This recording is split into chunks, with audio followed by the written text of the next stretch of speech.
This is the Lockpicker 1969, and welcome to my channel, and welcome to the next episode of the Locksport 3D printing series. Today I thought I'd cover Locksport educational and visual tools. Most of the things and pretty much all the things I represent on this video series are coming from Thingiverse. I'm sure there's other items out there on other sources, but anyways. So in the educational tools area, there are several out there, but I wanted to show you one in particular that I not only liked, but I printed multiple copies of it so that I could have tools to help educate people on not only how locks work, but how different pins work and move in the pin chamber. I printed each of the parts in different colors to differentiate the individual components of the lock, like the pins, the spring, what the core is, what the body or the Bible of the lock is, for demonstration purposes. But I did have to do some minor filing on the pins for a good fit, and the springs took a bit of printing and reprinting until I got them to fit the way I wanted them to. But ultimately, out of all the educational tools that I looked at, I liked this one the best. So the way these work essentially is there's tabs that are on what represents the core. You apply it like you would tension. So I'm turning in this direction and I'm pushing up on the key pin to represent what's happening in the lock, and then essentially when the shear line is met by the driver and how the core then turns. Now, what's cool about these is you do have multiple versions of driver pins that it comes with that you can print.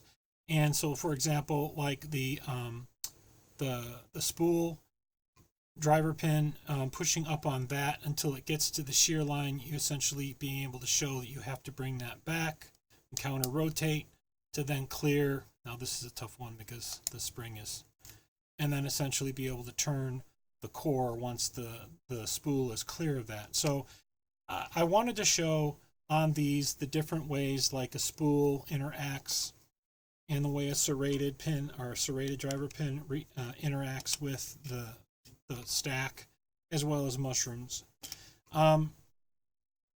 You can print multiple copies of the pins to have extras, or in case you have breakage. So I have multiple copies of the springs, the driver pins. You can even go so far as to work with changing your Z-axis on the pins to make them taller, for example, or shorter. So if you want really short pins, you can do different variations of that, which is what I did here. But they also offer things like a T-pin that you can throw in there and show how that works. But ultimately, I found this model to be probably one of the best visual tools I've seen on how the pin stack works, how tension works, to basically just show how everything works inside of that. They're nice, nicely done. Oh, there we go, and it just allows you to really do a good demonstration of what's happening here. This piece here does float, but it does underneath have a lip that holds it in place when you're holding it like this. Definitely check this out if you're ever in a spot and you have a 3D printer where you would like to kind of educate somebody. This is a great tool.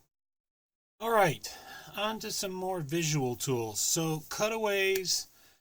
There are quite a few versions of cutaways, and I have tried a number of them. The one that worked out the best for me was this one. It was tricky to print, and I needed to resize both the key pins and driver pins to my liking, but with the multiple keys option, it made this a very attractive 3D printed cutaway lock. All of the lock body parts were printed in the same gray color, while the key pins, driver pins, and springs were all printed in different colors. The lock can be repinned to accommodate different keys. So based on the key, and I wrote the codes on each individual key, So D, B, B, E, C, that would require me to use different pins here, D and then B's and E's and a C, to use this key in this cutaway. So just to kind of demonstrate, the key, this is EEE. I just put the same size key pins in for demonstration purposes. But as you'll notice that the different driver pins come down into the core. And then once you put your actual key in the lock, they basically all come up to the shear line, and you can demonstrate that as well as the fact that now that the core can be turned. So this can be repinned very easily by essentially moving this plate, which is on a which is basically in a groove here. You move it out of the way, you take your springs out, you can change out your driver pins. Essentially, I printed multiple copies of the same types of pins so I could pin it or pin it up any way I liked, to accommodate any type of scenario I wanted to, and I can repin the key pins to accommodate each of the 7 different keys that are included with this. But of all the cutaways that I looked at, I loved this one, and I hated it for other reasons. While it was a clever design and I loved the final product once I finally got everything just right, it did take multiple prints, experimenting with different support settings to finally get the product the way I wanted it to come out. I did not need to reprint the pins too much and was able to dial those in nicely so they glide through the chambers properly.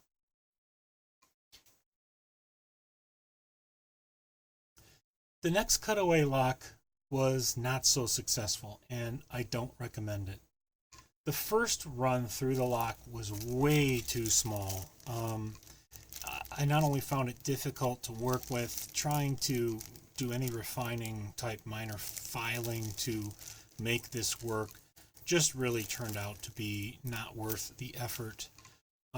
So I increased the body, core, key, and the clip, as well as any other lock body related parts, to 150% overall X, Y, and Z.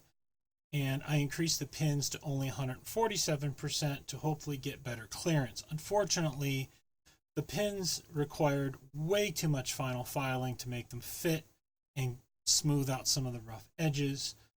Even with finer settings in my slicing program, they just still never really seemed to go into the chamber properly, and the chambers were not very good at keeping the pins in.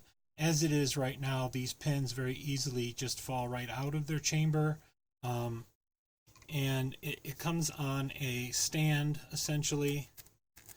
So, I mean, as a visual, I guess maybe this isn't terrible, but they don't give you any variations on the key. They don't give you any variations, to show different pins.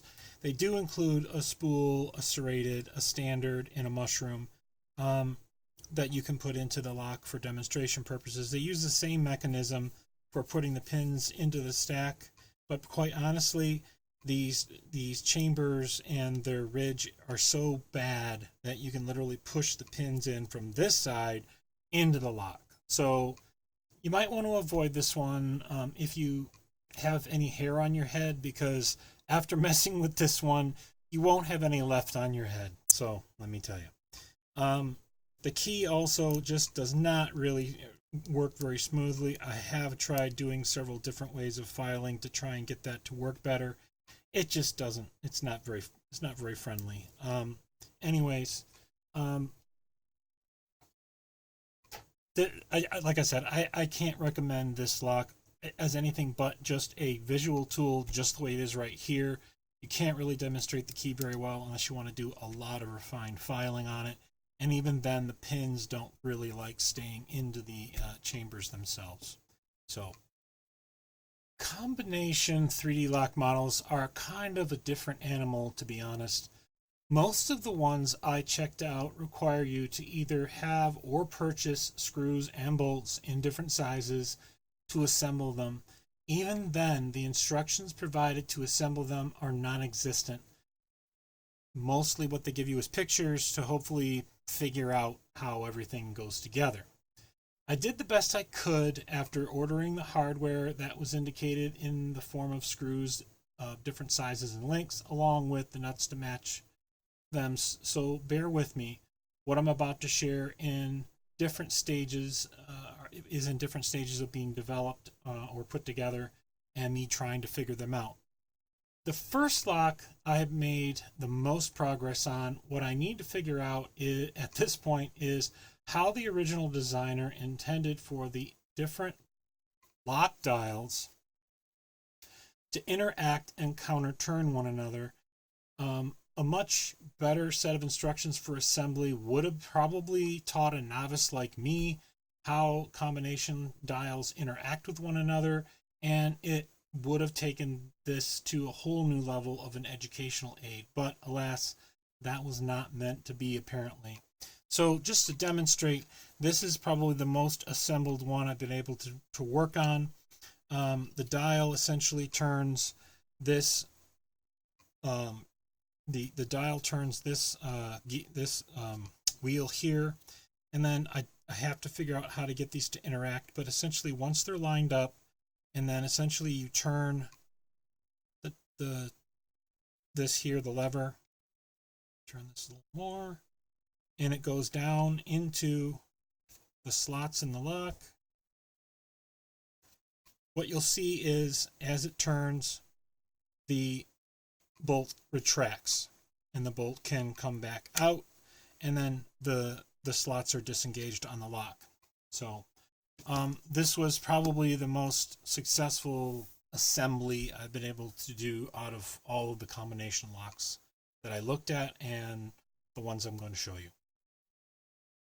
All right, this next lock I'm still trying to figure out, but I have confidence I will, given enough time, I will finish the assembly.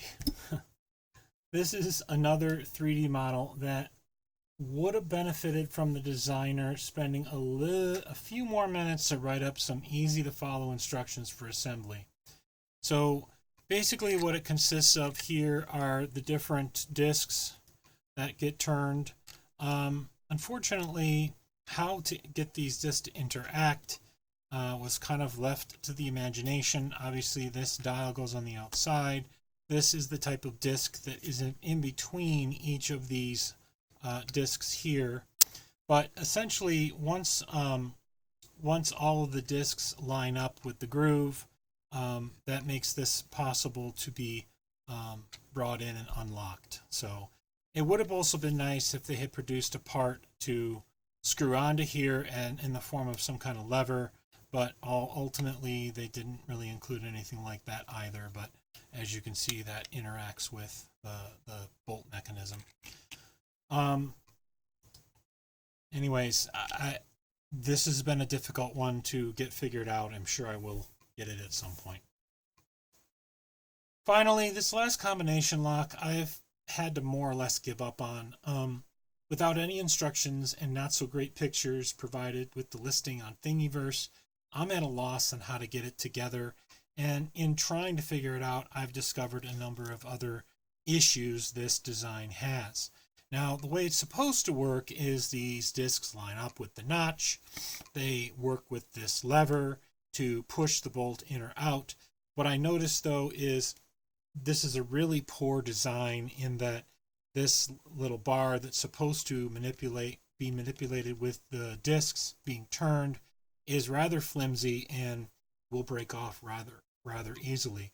It's a real shame too, because otherwise this had a pretty nice little design to it that I haven't seen on the other combination locks. So it's kind of a shame that this didn't work out. Without the source files, there's no way to really go through and alter this at all. So going to be tossing this one out essentially. I just don't want to spend any more time trying to figure it out. Okay, so that's all of the educational, visual, cutaway, and combination locks I wanted to share that I went a little bit deeper into and decided to try and print and figure out. The links will be in the video description to all of the things I've shown in this video.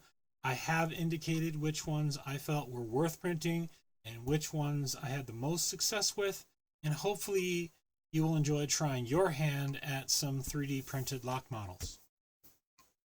So hopefully you enjoyed the video. Perhaps maybe you found something of use or interest. But I want to thank you for watching. As always, if you are a subscriber, thank you. If you are not yet a subscriber, please hit that subscribe button, turn on notifications and all, and hit like on the video. And thank you for watching.